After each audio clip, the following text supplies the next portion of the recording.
ataupun angle bar tak ada 2 inci tebal 4 mm.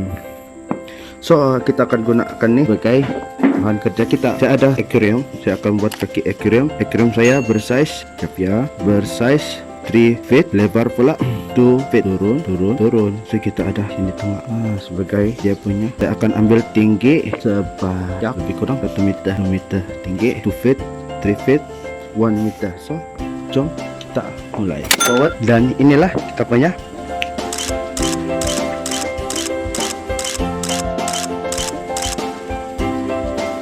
cara susunan macam ni. Kita akan marking di sini.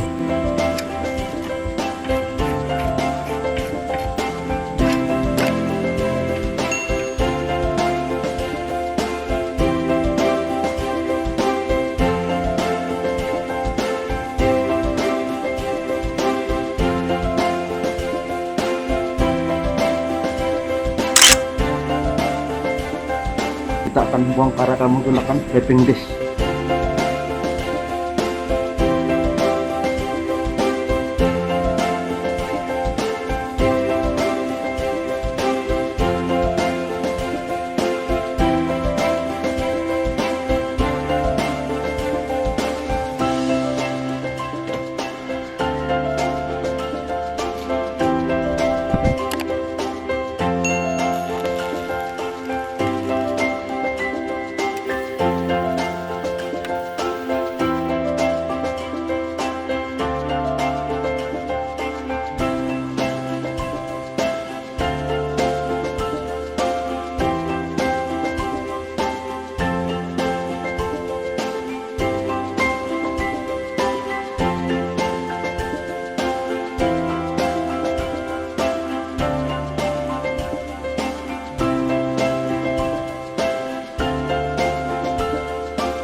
Pun dah siap, kita akan spray. Kita akan spray menggunakan spray murah sahaja. Tuh, spray daripada DIY black. Selepas kita spray black, kita akan spray menggunakan sparkling black.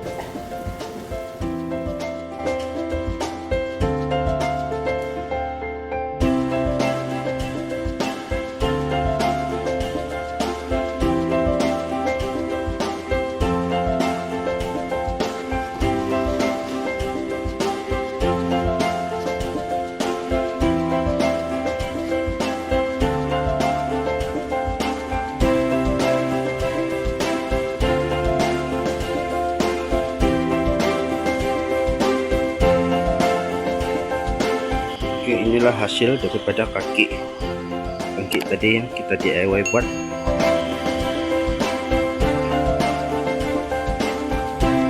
Simple saja guys.